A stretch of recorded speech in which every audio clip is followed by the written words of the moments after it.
삶이 바닥을 칠 때가 있어요. 꼬여서 묶여 안 좋은 일이 겹치기로 들어옵니다. 뒤로 자빠져도 코가 깨어지는 상황. 두 번째입니다.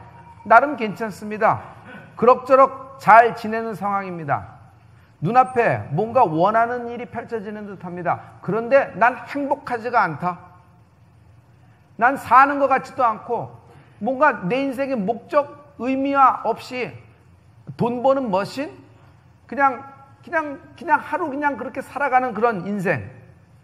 남들도 다 이렇게 사는 건데 뭘 그렇다고 하기에는 뭔가 내게 어떤 다른 계획이 있지 않을까? 당신에겐 지금 변화가 필요한 시점입니다. 하나님은 그럭저럭 괜찮은 삶, 바닥을 치고 꼬이는 삶 대신에 하나님은 당신에게 풀림의 인생을 약속하시는 분이십니다. 할렐루야. 성경에서 판과 판의 변화가 있습니다. 애굽의 판이 있으면 광야의 판이 있고 광야의 판에서 머물지 않고 하나님은 가나안 땅을 진입시키시는 분이 하나님이십니다. 예루살렘이라는 판이 있지만은 유대와 사마리아와 땅끝까지 이르러 내 증인이 되리라 하십니다. 성경에는 30배의 판이 있지만 60배의 판, 아멘, 100배의 판이 있습니다. 나는 여러분이 수확을 얻되, 결실을 얻되, 열매를 얻되 100배의 인생이 되기를 예수님으로 축원합니다. 하나 받아서 하나 땅에 숨겼다가 주인 오실 때 하나만 내면 악하고 게으른 종이 됩니다. 하나님은 여러분을 인생을 통하여 이것을 가지고 하나님이 역사하기를 원하시는 것입니다. 할렐루야. 즉 내 인생에 판의 변화가 있었을 때 세상에서는 열심히 하면 됩니다. 좀 더 노력하면 되고 좀 더 애쓰면 되는 겁니다. 그러나 영적인 세계는 자기 열심, 자기 의지 갖고는 될 수가 없는 것이에요. 반드시 있어야 되는 것이 있으니 선행돼야 되는 것이 하나님의 말씀이다. 하나님이 내게 말씀하셔서 진입하라고 하십니다. 그 말씀 따라 진입하는 은혜가 있을지어다. 왜냐하면 그 말씀 자체가 길이요 생명이요 문 되십니다. 하나님이 문을 열어주셔야지 인생의 문이 열리는 것입니다. 하나님이 열면 닫을 자가 없고 하나님이 닫으시면 열 자가 없는 것이 영적인 세계입니다. 하나님이 여러분 앞에 열린 문을 두었으니 하나님이 당신 앞에는 세상적으로 보기엔 좁은 문이나 그 생명의 문을 두었으니 여러분 그 문으로 그 말씀 안으로 성령과 함께 들어가는 은혜가 있길 예수님으로 축원합니다. 그러므로 영적인 세계의 판의 변화에서는 하나님의 집합명령이 있다. 첫 번째 주님의 집합명령이십니다. 첫 번째는 12제자를 세상 가운데서 불러 모으십니다. 하나님이 하나님의 뜻을 이루시는 가장 확실한 방법이 여기 있으니 하나님은 하나님의 뜻을 세상 가운데 드러내시기 위하여 한 사람, 한 가문, 아멘, 한 인생과 한 가문, 한 기업을 세상으로부터 불러 집합하게 하십니다. 그리고 그 얘기를 통하여 이루시는 분이 하나님이십니다. 여러분, 하나님이 나를 부르십니다. 하나님이 나를 부르십니다. 12제자가 불러 모이는 겁니다. 세상 가운데 있던 자입니다. 세금을 걷던 자였습니다. 물고기 잡던 자였습니다. 여러분, 자기 할 일 하던 자입니다. 그런데 그것 그만두고 하나님이 부르실 때 딱 모인 사람이 있으니 12명의 제자가 되는 것입니다. 마가복음 3장 14절과 15절 다 같이 이에 12를 세우시니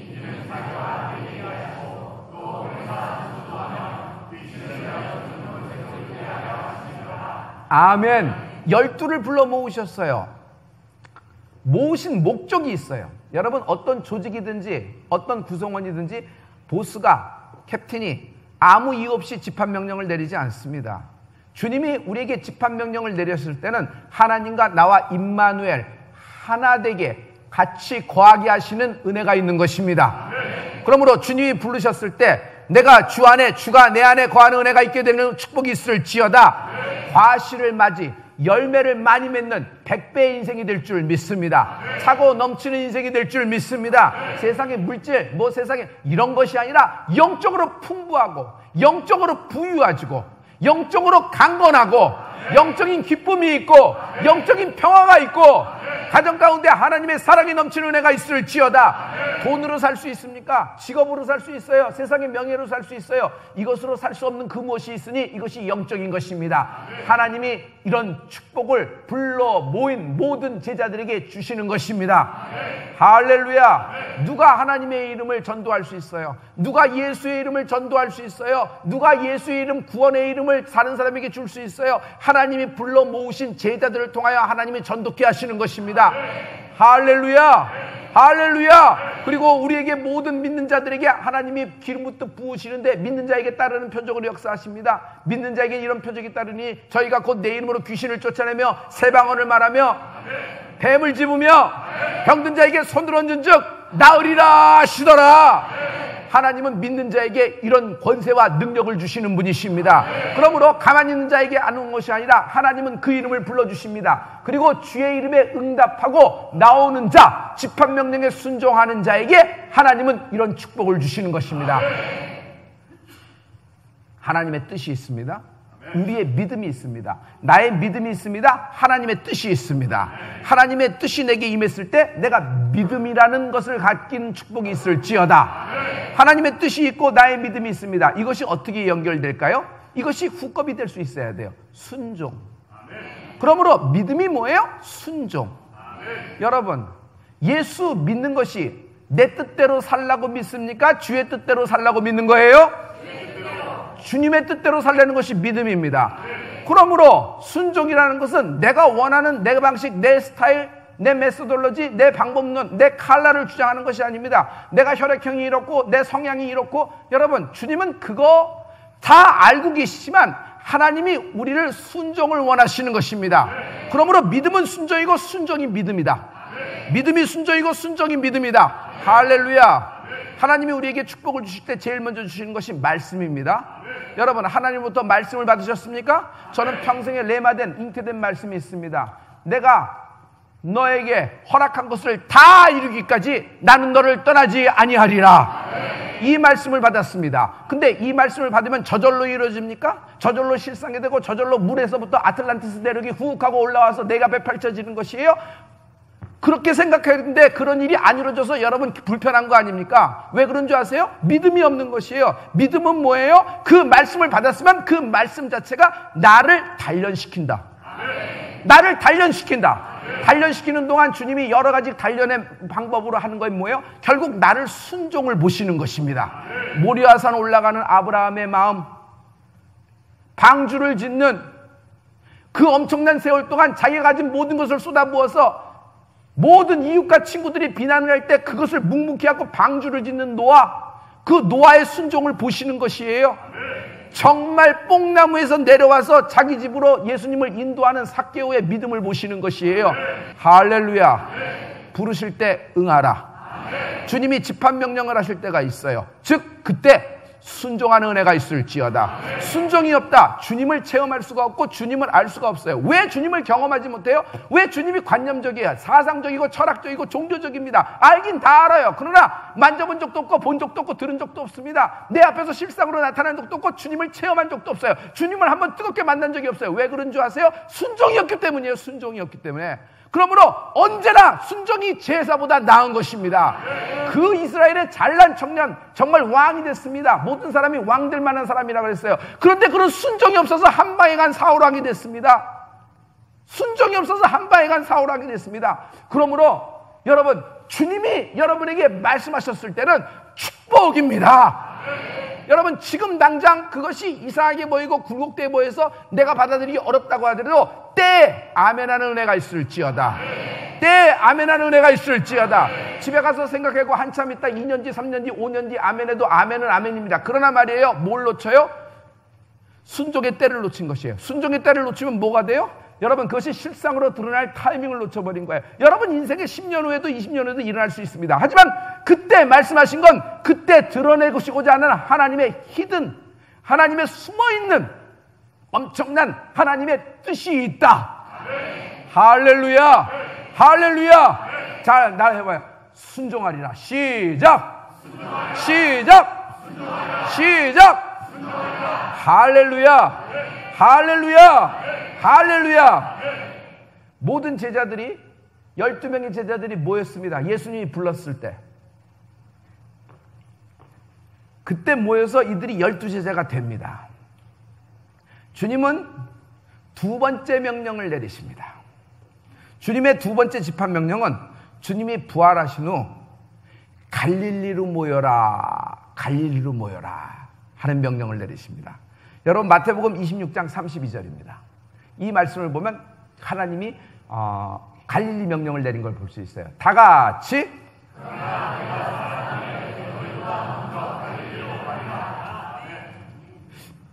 주님이 돌아가셨어요. 베드로와 모든 제자들이 뿔뿔이 흩어져서 가는 겁니다. 아휴, 이젠 얼굴도 다 알고 사람들도 내 이름도 다 알고 예수님이 뭐 이런 할 때 옆에서 좌우했고 중앙에 섰던 우리 12제자 얼굴 다 안다. 특히 나는 수제자 아닌가, 베드로 아닌가. 나는 이미 이름도 얼굴도 다 아는 사람이다. 계집종에게 개망신당한 것도 이런 사실이고 뭐 여러 가지 다 아는데 내가 어떻게 고향으로 돌아가겠는가. 내가 갖고 있는 것은 생업은 어부인데 물고기 잡으려고 내가 갈릴리로 돌아가면 내가 또 과거의 행적이 다 드러나고 또 그리고 생업인데 갈릴리로 돌아가자니 거기서는 내 편하기는 하겠지만 사람들에게 이미 다 알려졌으니 이건 잘못된 거 아닌가 생각해서 먼 바다, 먼 타국으로 갈 수도 있었습니다. 그럼에도 불구하고 베드로는 갈릴리로 갑니다. 다른 제자들과 함께 갈릴리로 새벽에 찾아갑니다. 왜 그럴까요? 주님이 잡히시기 전에 죽을 것을 예언하십니다. 그리고 자신이 십자가 처형을 예언하시면서 내가 다시 부활하니 부활 후에는 갈릴리에서 너희를 기다리겠다. 주님의 두 번째 집합명령입니다. 베드로는 모든 제자들과 함께 갈릴리로 갑니다. 거기서 나를 기다리고 있던 해변 비치에서 나를 기다리고 있던 주님과 독대하게 됩니다. 할렐루야. 여러분, 주님의 두 번째 명령, 주님은 나보다 먼저 갈릴리로 가 계십니다. 주님은 나보다 먼저 갈릴리에 계십니다. 여러분, 나보다 먼저 주님은 내 기업, 내 직장에 와 계십니다. 나보다 먼저 내가 만나야 할 사람을 주님이 만나주고 계시는 것입니다. 여러분, 기도는 어떤 힘이 있어요? 내가 풀어야 할 문제, 내가 만나야 될 그 엄청난 그 소송의 문제, 어떤 골치 아픈 어떤 것, 그리고 내가 감당하기 힘든 골리앗 같은 걸 주님이 먼저 나보다 갈릴리 가 계십니다. 나보다 먼저 만나주시는 분이 주님이십니다. 할렐루야. 결국 갔더니 주님이 자신을 기다리고 있어요. 여러분, 하나님이 당신을 기다리신다. 하나님이 당신을 기다리신다. 하나님이 당신의 가문을 기다리시고 당신 자녀와 당신의 인생을 기다리고 계십니다. 당신 부부를 기다리고 계십니다. 하나님이 불렀을 때는 풀기 원함입니다. 하나님이 불렀을 때는 축복하기 위함입니다. 이 말에 순종하는 은혜가 있을지어다. 하나님의 풀림이 임할 것이다. 주님은 세 번째 집합명령을 내리십니다. 주님의 세 번째 집합명령은 주님이 이제 부활하시고 승천하기 직전입니다. 그러면서 승천하시면서 마지막 지상에서의 대예언을 하십니다. 너희는 예루살렘을 떠나지 말고 약속한 바 성령이 올 때까지 기다리라. 마가 다락방에서의 집합명령을 하시는 것입니다. 할렐루야. 할렐루야. 여러분, 당시에 120문도가 마가다락방에 무려 10일 동안 있었습니다. 10일 동안 마가다락방에 있었다는 것 자체가 목을 내놓은 순종이에요. 10일 동안 엉덩이가 붙어있는 것은 여러분 목을 내놓은 순종이에요. 왜 그럴까요? 여러분, 그동안에 안식일이 지나갑니다. 안식일을 보면 돌로 맞아 죽는 거예요. 가뜩이나 예수 믿는, 예수 만나는 예수가 부활했다고 떠들어대는 이상한 무리들이 있어서 우리를 혼돈하게 만든다라는 소문이 흉흉한데 이들이 마가다락방에 모였는데 10일 동안 모이는 거예요. 잡아 죽일, 돌로 칠 빌미를 제공하는 겁니다. 그런데 그들은 그 순종을 목을 걸고 인생을 걸고 하는 것입니다. 그리고 그 마가다락방에서 120문도가 하늘에서 하나님이 약속한 바 성령의 불을 받아서 예루살렘에 뛰쳐나오면서 새방언을 말하기 시작하고 주님이 부활하셨다, 성령이 임했다 얘기하기 시작하면서 유대와 사마리아 땅끝까지 이르러 증인이 되며 성령의 시대, 교회의 시대가 열리게 되는 축복을 받게 되는 것입니다.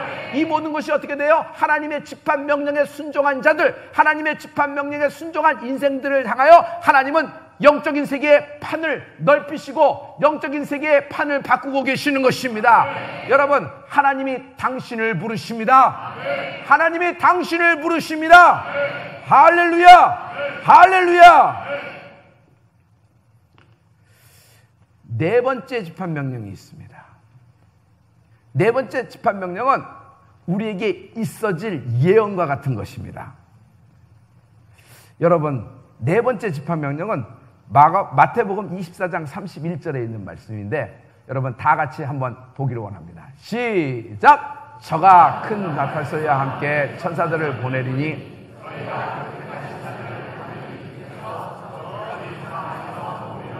아멘. 아멘. 그러므로 네 번째 집합명령은 천사장의 호령소리와 함께 내 이름을 불러 모으신다. 하나님이 내 이름을 불러 모으시는 것이에요. 주님이 우리가 기다리고 언젠가 구름 타고 재림하십니다. 주님이 재림하십니다. 주님이 재림하십니다. 주님이 재림하실 때 천사장의 호령 나팔 소리와 함께 내 이름을 불러 모으세요. 내 이름을 불러주세요. 그럼 내 이름을 불러주셔서 나를 땅의 끝에 있든지 바다 끝에 있든지 주에 흩어진 모든 자를 하나님이 불러 모으시는 것이에요. 할렐루야. 그리고 우리를 하나 되게 하셔서 하나님 나라에 입성하는 축복을 받게 되는 것입니다. 할렐루야. 이것을 듣는 자가 복이 있도다. 이것을 듣는 자가 복이 있도다. 할렐루야. 할렐루야. 여러분, 이 모든 것이 실상이 될 날이 올 것입니다. 그러므로 하나님의 부르심에 응하는 여러분 인생이 되길 예수 그리스도 이름으로 축원합니다. 교회는 어떤가요? 교회는 여러분 하나님이 주일날 우리를 불러 모으셨습니다. 우리가 이 자리에 온 것은 우리 자의도 있지만 믿음으로 온 것도 있지만 여러분 하나님이 불러주셨기 때문에 내가 여기 있는 것입니다. 여러분 집합명령에 순종을 한 겁니다. 학교는 어떤가요? 초등학교 때 여러 가지를 배우고 덧셈, 곱셈, 나눗셈, 사회, 문학, 과학, 여러 가지 다 배웁니다. 그러나 초등학교 때 제가 배운 건 뭐죠? 학교종이 땡땡땡입니다. 학교종이 땡땡땡 치면 어떻게 돼요? 학교에 있어야 돼요. 학교종이 땡땡땡 치는데 집에 있으면 학생으로서는 빵점입니다. 그러므로 1교시 때 1교시하고 2교시 때 2교시하고 쉬는 시간에 쉬는 겁니다. 화장실 가고 싶을 때는 그 시간에 가는 것이고 점심시간에 도시락 먹는 겁니다. 물론 나는 4교시 끝나고 먹지 않고 조회 끝나고 밥을 먹고 4교시 때는 매점 가서 먹고 나갈 때는 라면 먹고 집에 가서 저녁 먹고 잤지만은 여러분 시간에 맞춰서 하는 것이에요. 여러분 자기 어빌리티, 자기 능력, 자기가 하는 어떤 아이디어, 자기의 창의력이 대단합니다. 그러나 시간을 못 맞춰요. 집합명령에 순종할 수 없어요. 이 사람은 대규모 조직에 들어갈 수 있어요? 없어요? 정규직은 힘듭니다. 정규직은 뭐예요? 출퇴근이 가능해야 돼요. 출퇴근이 가능하지 않은 사람은 어떻게 정규직에 들어갈 수 있어요? 자기 혼자 하시면 됩니다. 자기가 문 열고 싶으면 문 열고 자기가 닫고 싶으면 닫고 자기가 50원 부르면 50원 부르고 자기가 40원 부르면 자기 마음대로 기분 내킨 대로 하면 됩니다. 하지만 여러분 대규모 조직에서 어떤 인턴이나 레지던트 이런 것을 하면서 자기를 단련시키지 못해요. 왜 그래요? 자기 개성이 강하다고 하는데 개성이 강한 것이 아니라 훈련이 하나도 안 돼 있기 때문에 캐파가 작아져요. 예술가가 특히 그렇습니다. 예술가 능력 있는 사람, 달란트 있는 사람, 연주력이 뛰어난 사람 한 번 바이올린 하는데 보잉이 쭉 하는데 기가 막힌 소리가 나는 사람도 있습니다. 그러나 여러분 집합명령에 순종하지 못한 사람은 훈련이 안 돼 있는 사람은 어떻게 돼요? 여러분 혼자 독주에만 하면 돼요. 독주에. 자기 혼자 독주에만 해요. 베를린 필하모닉하고 협연은 불가능해요. 왜? 단원들 시간을 하나도 자기 시간하고 맞추지 못해요. 단원은 다 기다리는데 1시간이든 2시간이든 자기가 감기 걸려서 오늘은 취소하겠습니다. 취소하고.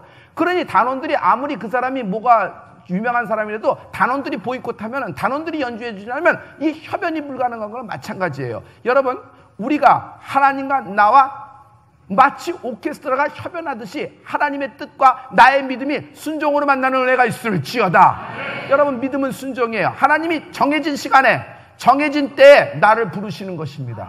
나를 아무 때나 불러요? 하나님의 정해진 때에 부르시는 것입니다. 나를 아무 곳이나 불러요? 여러분 모리아산은 아무나 올라가는 줄 아세요? 아브라함이 올라가는 것입니다. 호렙산은 누가 만나는 곳이에요? 모세가 만난 하나님의 불을 만나는 것입니다. 갈멜산은 누가 올라가는 것이에요? 엘리야가 올라가서 엘리야의 기도라는 것입니다. 850명의 무당을 쳐 죽이는 하나님의 불이 임하는 은혜가 있을지어다. 할렐루야. 아무에게나 방주 만들라 그래요? 여러분 노아에게 하나님이 명령하신 것이에요.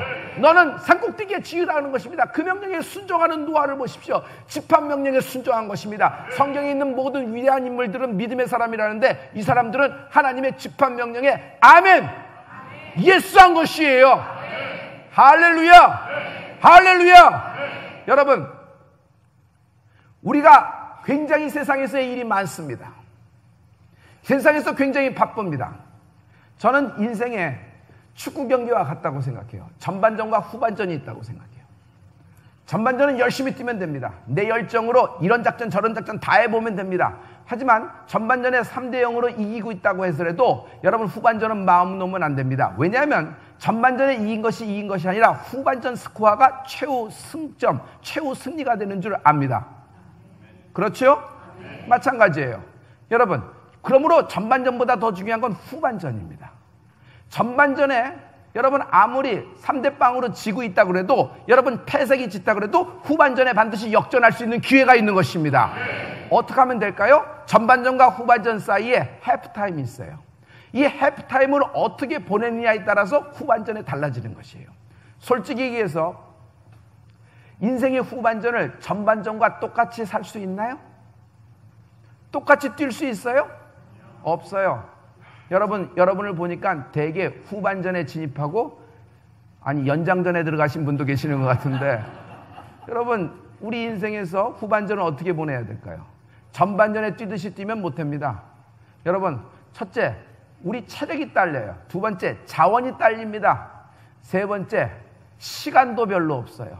이것저것 다 해보고 안 되면 그만두고 이럴 수도 없는 것이에요. 왜냐하면 딸린 식구도 많기 때문에 이번에는 무너지면 안 되는 것이에요. 자, 아무리 전반전을 매섭하고 이렇게 7패작이 됐더라도 여러분 후반전에 승리하는 은혜가 있을지어다. 초집중하고 하나님께서 주시는 그 전략 하나 갖고 승리하는 은혜가 있을지어다. 어떻게 하면 돼요? 해프타임을 가져야 돼요. 자기 열심히 해서 전반전 끝나고 남들 해프타임에 쉴 때 자기는 후반전에 들어가서 뛴다고 뛰어봤자 여러분 소용 하나도 없어요. 빨리 가는 토끼일 뿐이에요. 거북이가 추월당하는 것입니다. 왜 그래요? 여러분 그 후반전에 전략도 없고 후반전에 보강도 없어요. 후반전에 전략도 안 세웠어요. 아무런 조직의 변화도 없기 때문에 여러분 똑같은 열심으로 갔기 때문에 여러분 전반전과 똑같은 상황밖에 나올 수가 없는 것이에요. 그러므로 여러분 하나님은 지금 2018년 한가운데를 지나가고 있는 우리들에게 여러분 마치 하나님의 전략을 주는 해프타임을 선물하고 계십니다. 하나님이 우리를 성산으로 불러 모아주셨습니다. 이 성산에서 하나님의 계획과 하나님의 결정과 하나님의 뜻과 나를 향한 하나님의 목적이 발견되는 은혜가 있을지어다. 여러분 많이 벌었어요. 많이 가졌습니다. 내 힘으로 다 돼 있어요. 그러나 행복하지 않은 건 뭐예요? 아무것도 없어요. 가진 것도 없고 물려줄 것도 없어요. 그런데 나는 하나님의 기쁨으로 행복한 인생이 있어요. 할렐루야! 할렐루야! 그러므로 인생은 내가 갖고 있는 내 힘으로 되어 있는 것으로 결정되는 것이 아니라 하나님의 축복이 임하는 은혜가 있을지어다. 할렐루야! 지금 말이에요. 여러분 우리가 하나님이 내게 향하신 목적과 의미와 뜻과 그 하나님의 사명을 발견할 때입니다. 인생이 달라질 수 있어요. 인생이 바뀔 수 있어요. 여러분 예수님이 우리를 집합명령을 내리셨다. 성산으로 올라오라. 성산으로 올라오라. 하나님의 뜻이 성령의 불로 임할 것입니다. 이 시간 TV를 보고 있는 모든 시청자 여러분에게도 동일한 크리스천에게도 하나님이 당신을 불러 모으셨다. 하나님이 당신을 불러 모으셨다. 하나님이 당신의 이름을 부르니 그의 앞에 순종하는 무릎 꿇는 인생이 되는 축복이 있을지어다.